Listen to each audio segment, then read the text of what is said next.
and welcome back to Tangents on Cracked Spines with your lovely host, Frankie, with occasional interruptions from the cats, mostly Maneki. The mama cat, well, she's getting better, but she's not home yet, and it'll probably be a hot minute before she is. Anyways, what do we do here? I read books in the public domain. And I go off on rabbit chases wherever my thoughts lead me. I also... No, that's all I do. I read books and I give you commentary.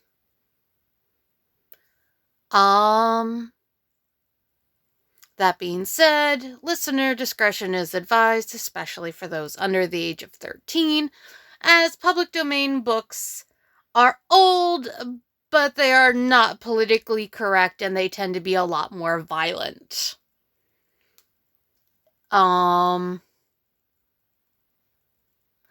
So, what are we reading? Bram Stoker's Dracula. We're about third way through the story at episode 14. Buckle up, everyone. It's going to be a long one, if you haven't guessed already. If you are new, that being said, you might want to go back a couple episodes and start from the beginning. Although, it is finally getting interesting. Where did we leave off? Well, Lucy has gotten worse again.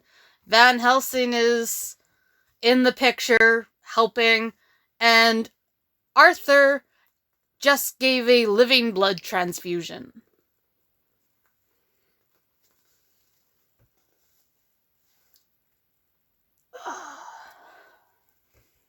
Anyways, let's begin. Oh, and the audio may be a little wonky because in my infinite wisdom I forgot to charge my phone, and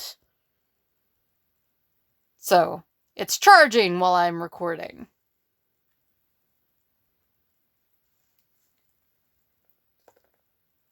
Dr. Seward's diary continued. 8th of September. My mum's birthday! I sat up all night with Lucy. The opiate worked itself off towards dusk, and she waked naturally. She looked a different being from what she had been before the operation. Her spirits even were good, and she was full of a happy vivacity. But I could see evidences of the absolute prostration which she had undergone. When I told Mrs. Westenra that Dr. Van Helsing had directed that I should sit up with her, she almost pooh-poohed the idea, pointing out her daughter's renewed strength and excellent spirits. I was not expecting the word pooh-poohed to be in a story this old. Now I need to look up the,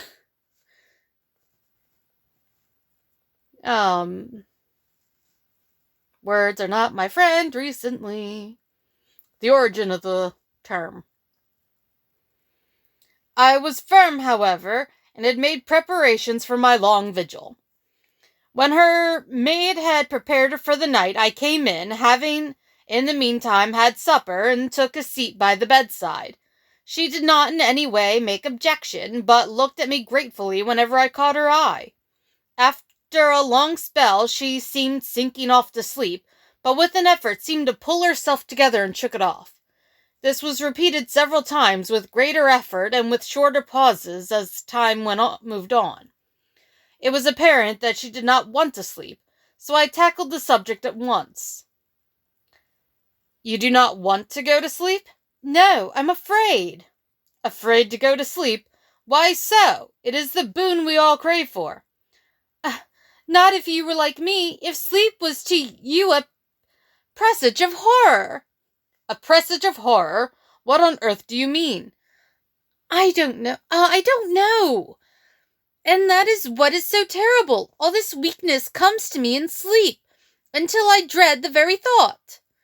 But, my dear girl, you may sleep tonight. I am here watching you, and I can promise that nothing will happen. I can trust you. I seized the opportunity and said, I promise you that if I see any evidence of bad dreams, I will wake you at once. You will? Oh, will you really? How good you are to me. Then I will sleep. And almost at the word, she gave a deep sigh of relief and sank back asleep. All night long I watched by her. She never stirred, but slept on in a deep, tranquil, life-giving, health-giving sleep. Her lips were slightly parted, and her breast rose and fell with the regularity of a pendulum. There was a smile on her face, and it was evident that no bad dreams had come to disturb her peace of mind. In the early morning her maid came, and I left her in her care and took myself back home, for I was anxious about many things. When did he last sleep? I am confused.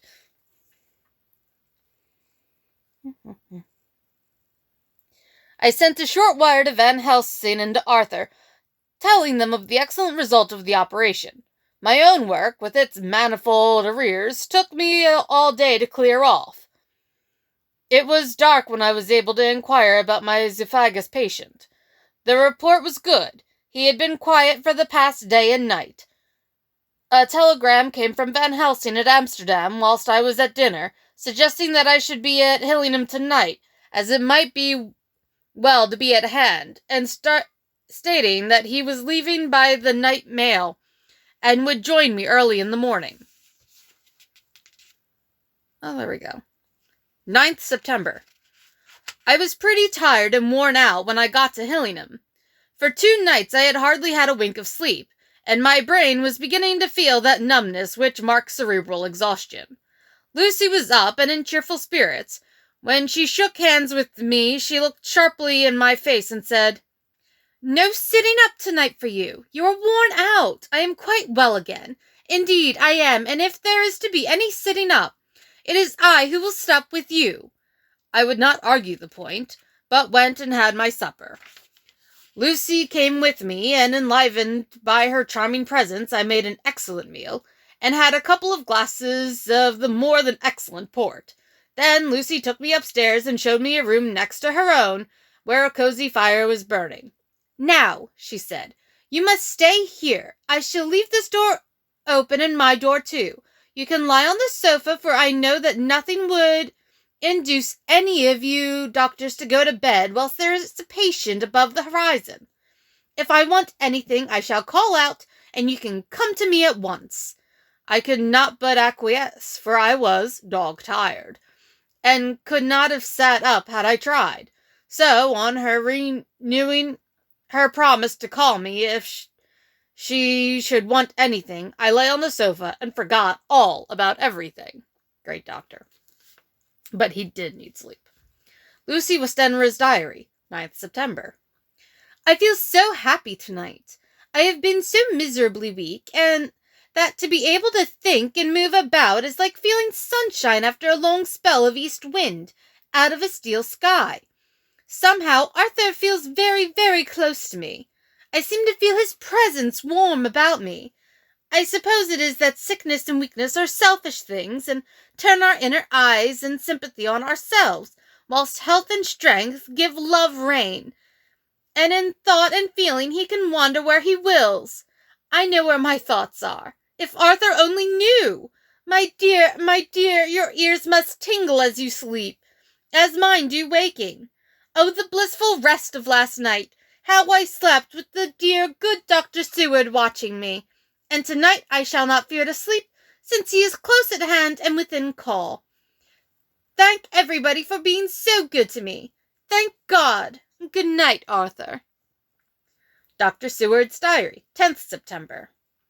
I was conscious at the professor's hand on my head, and started awake all in the second. That is one of the things that we learn in an asylum, at any rate. How is our patient?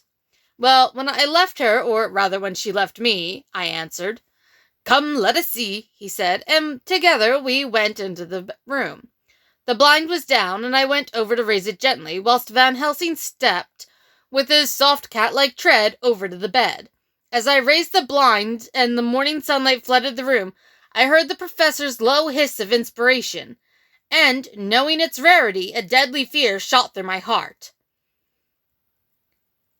As I passed over, he moved back, and his exclamation of horror, "Gott in Himmel," needed no enforcement from his agonized face. He raised his hand and pointed to the bed, and his iron face was drawn an ashen white. I felt my knees begin to tremble. There, on the bed, seemingly in a swoon, lay poor Lucy, more horribly white and wan-looking than ever. Even the lips were white, and the gums seemed to have shrunken back from the teeth, as we sometimes see in a corpse after a prolonged illness.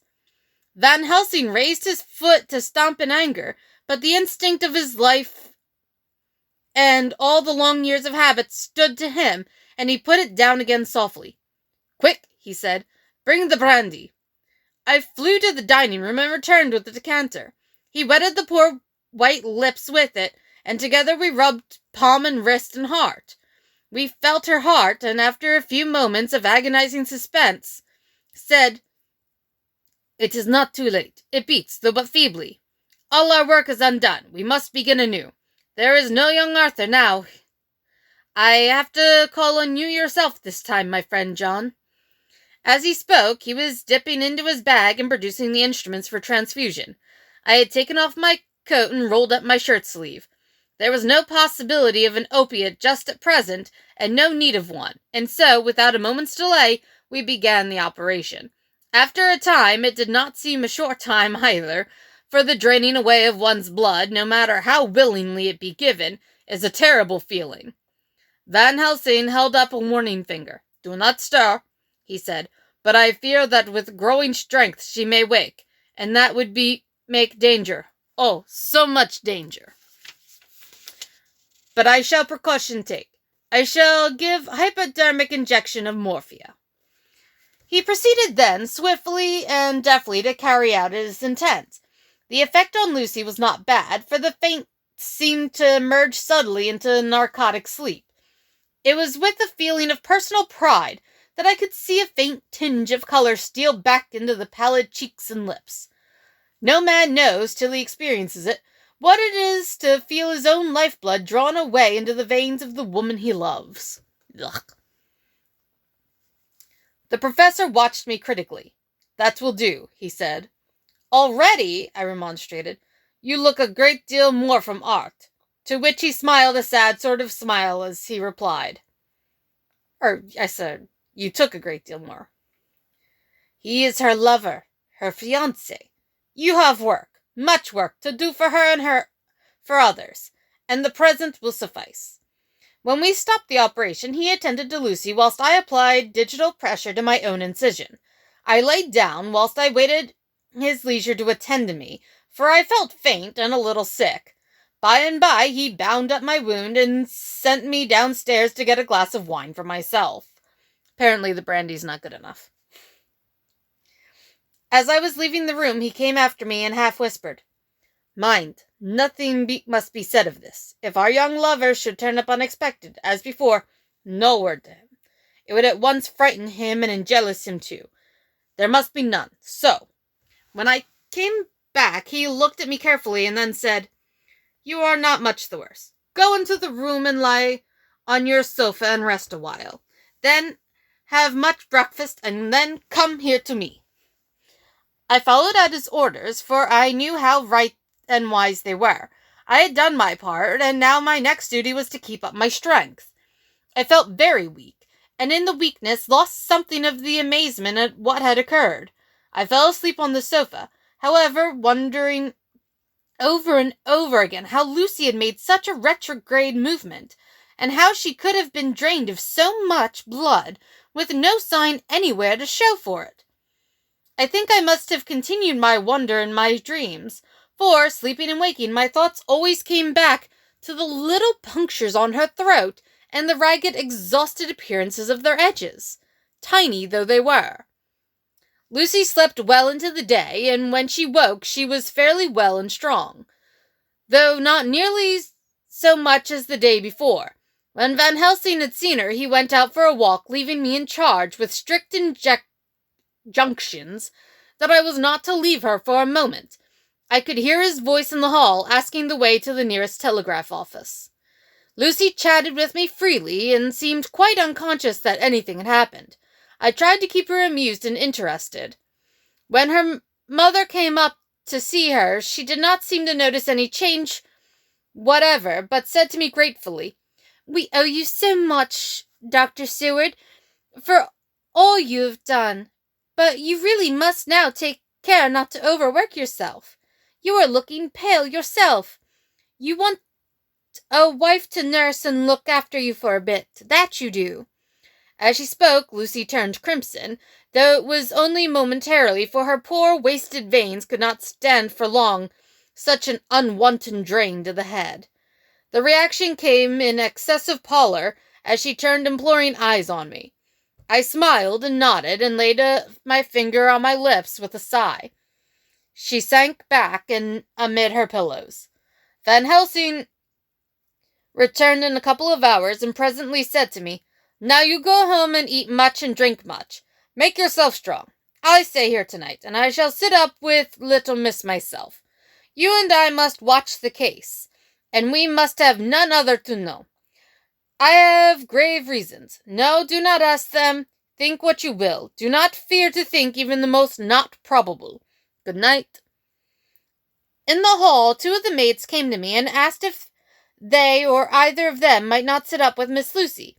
They implored me to let them, and when I said it was Dr. Van Helsing's wish that either he or I should sit up, they asked me quite piteously to intercede with the foreign gentlemen. I was much touched by their kindness. Perhaps it is because I am weak at present, and perhaps because it was on Lucy's account, but their devotion was manifested, for over and over again have I seen similar instances of woman's kindness.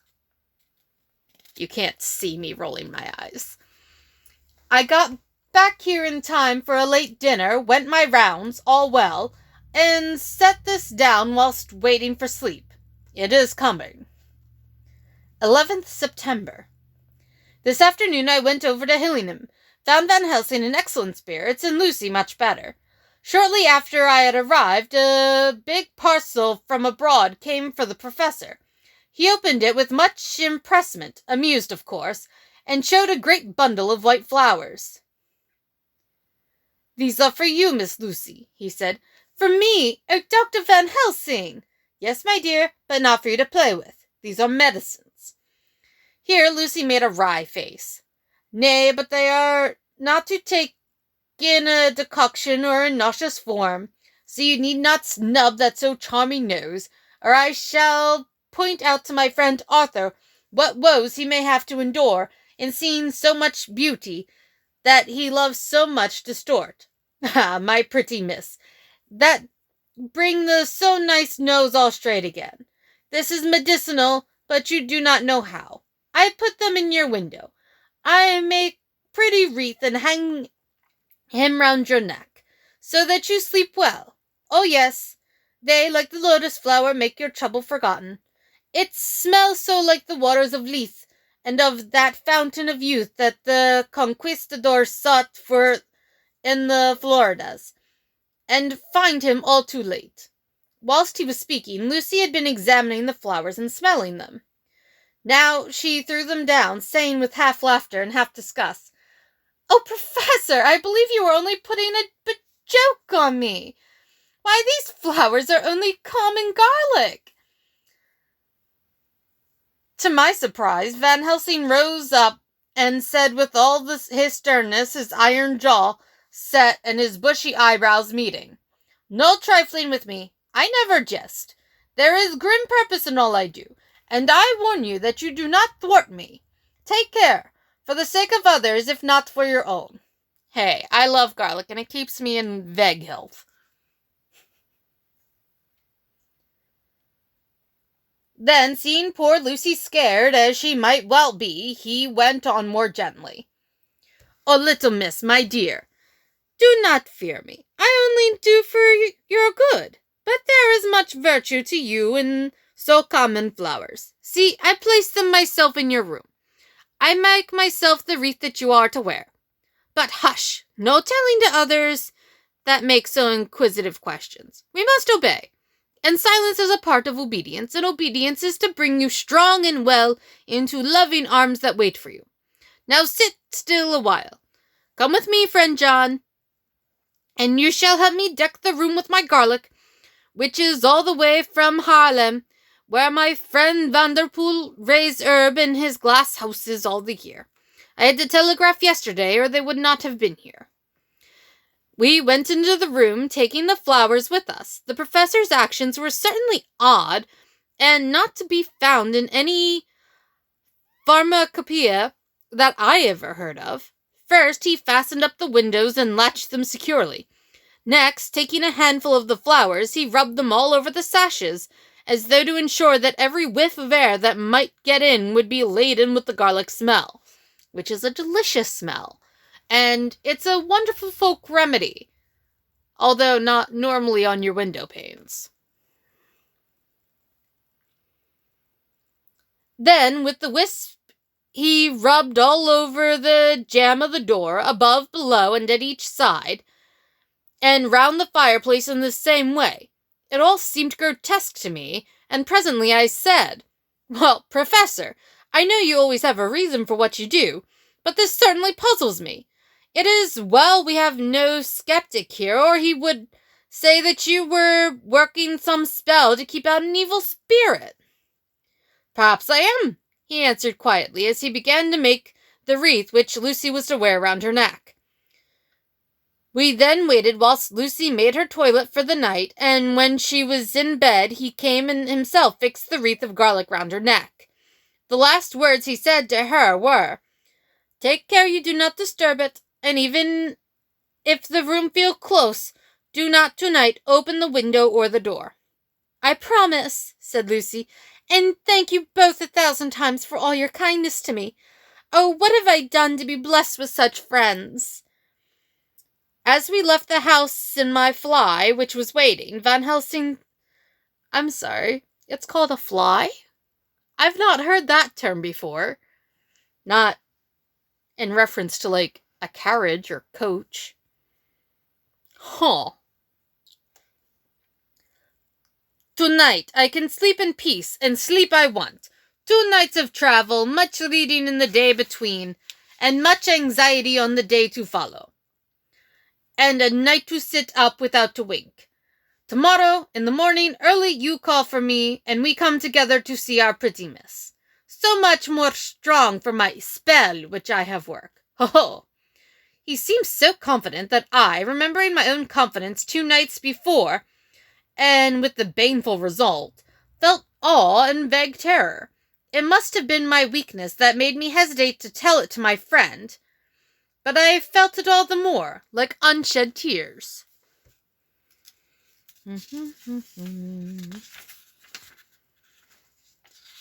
Yeah, why not? Chapter 11. Lucy Westenra's Diary. 12th September. How good they all are to me. I quite love that dear Dr. Van Helsing. He positively frightened me, he was so fierce, and yet he must have been right, for I feel comfort from them already. Somehow I do not dread being alone tonight, and I can go to sleep without fear. I shall not mind any flapping outside the window. Oh, the terrible struggle that I have had against sleep so often of late, the pain of the sleeplessness, or the pain of the fear of sleep, with such unknown horror as it has for me. How blessed are some people whose lives have no fears, no dreads, to whom sleep is a blessing that comes nightly and brings nothing but sweet dreams. Are there people like that? Well, here I am tonight, hoping for sleep and lying like Ophelia in the play, with virgin krantz and maid instruments. I never liked garlic before, but tonight it is delightful. There is a peace in its smell. I feel sleep coming already. Good night, everybody. You might not want to compare yourself to Ophelia, honey. Dr. Seward's Diary, 13th September. Called at the Berkeley and found Van Helsing, as usual, up to time. The carriage ordered from the hotel was waiting. The professor took his bag, which he always brings with him now. Let all be put down exactly. Van Helsing and I arrived at Hillingham at 8 o'clock. It was a lovely morning. The bright sunshine and all the fresh feelings of early autumn seemed like the completion of nature's annual work. Yes, I would like to turn off my alarm.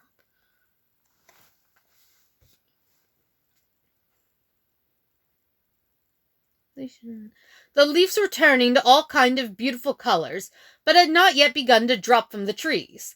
When we entered, we met Mrs. Westenra coming out of the morning room.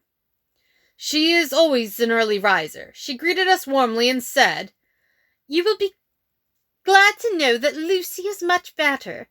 The dear child is still asleep. I looked into her room and saw her, but did not go in lest I should disturb her." The professor smiled and looked quite jubilant. He rubbed his hands together and said, "Aha! I thought I had diagnosed the case. My treatment is working." To which she answered, "You must not take all the credit to yourself, Doctor. Lucy's state this morning is due in part to me." "Well, how do you mean, ma'am?" asked the professor. "Well, I was anxious about the dear child in the night, and went into her room. She was sleeping soundly, so soundly that even my coming did not wake her. But the room was awfully stuffy. There were a lot of those horrible, strong-smelling flowers about everywhere, and she actually had a bunch of them round her neck. I feared that the heavy odor would be too much for the dear child in her weak state, so I took them all away and opened a bit of the window to let in a little fresh air. You will be pleased with her, I am sure." Dun, dun, dun. She moved off into her boudoir, where she usually breakfasted early. As she had spoken, I watched the professor's face and saw it turn ashen gray. He had been able to retain his self-command whilst the poor lady was present, for he knew her state and how mischievous a shock would be. He actually smiled on her as he held open the door for her to pass into the room.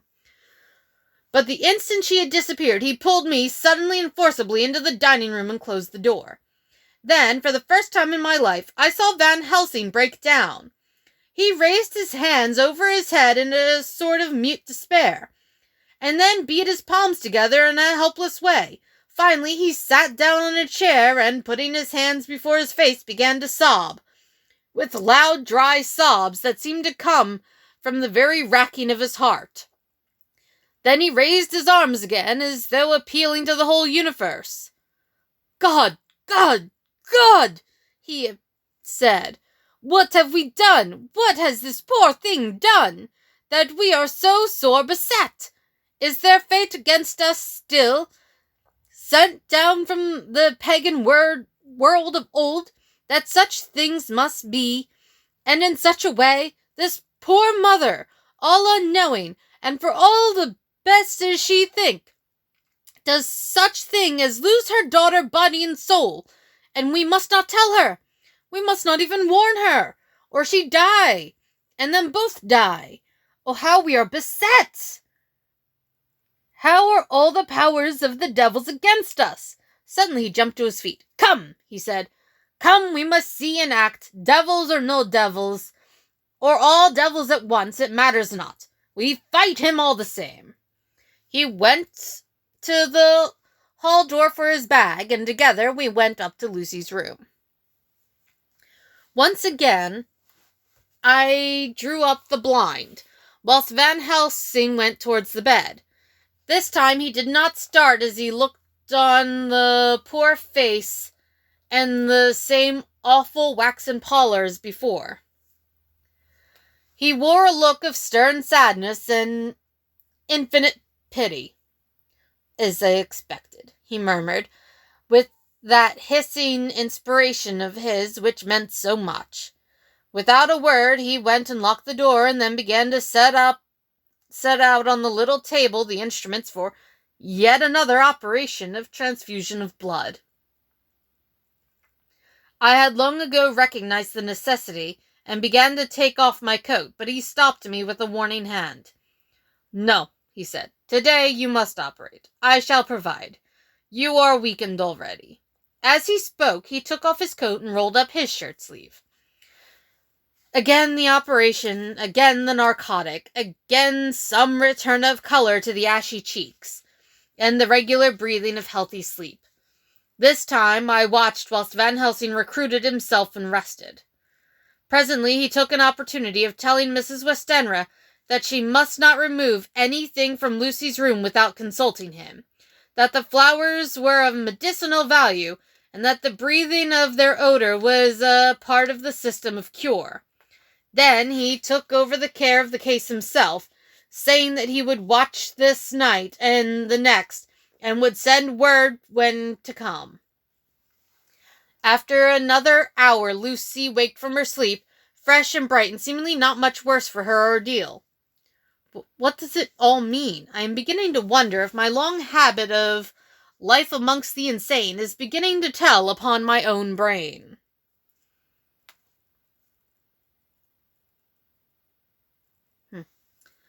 Lucy Westenra's diary, 17th September. 4 days and nights of peace. I am getting so strong again that I hardly know myself. It is as if I had passed through some long nightmare and had just awakened to see the beautiful sunshine and feel the fresh air of the morning around me. I have a dim half-remembrance of long anxious times of waiting and fearing, darkness in which there was not even the pain of hope to make present distress more poignant, and then long spells of oblivion, and the rising back to life as a diver coming up through a great press of water. Since, however, Dr. Van Helsing has been with me, all this bad dreaming seems to have passed away. The noises that used to frighten me out of my wits, the flapping against the windows, the distant voices which seemed so close to me, the harsh sounds that came from I know not where, and commanded me to do I know not what, have all ceased. I go to bed now without any fear of sleep. I do not even try to keep awake. I have grown quite fond of the garlic, and a boxful arrives for me every day from Haarlem. Tonight, Dr. Van Helsing is going away, as he has to be for a day in Amsterdam. But I need not be watched. I am well enough to be left alone. Thank God for mother's sake, and dear author's, for all of our friends who have been so kind. I shall not even feel the change, for last night Dr. Van Helsing slept in his chair a lot of the time. I found him asleep twice when I woke, but I did not fear to go to sleep again, although the bats or something flapped almost angrily against the window panes.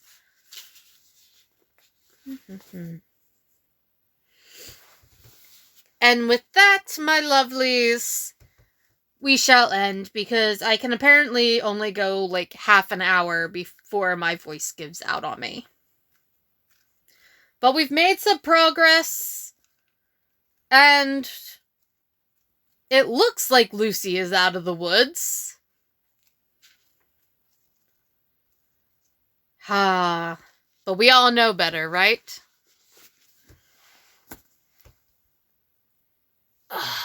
I do not know what smells like baby powder in my room all of a sudden, but I dislike it. Anyways, thank you all for listening, and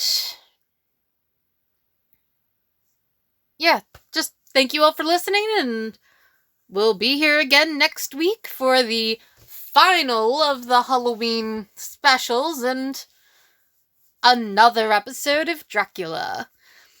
As always, for podcasts, like, subscribe, review, comment, share with your friends, share with a stranger, what have you. If you would like to reach out on social media, or support, or reach out via email, all of that information is in the description. Thank you so much, and have a wonderfully spooky time. Ta-ta!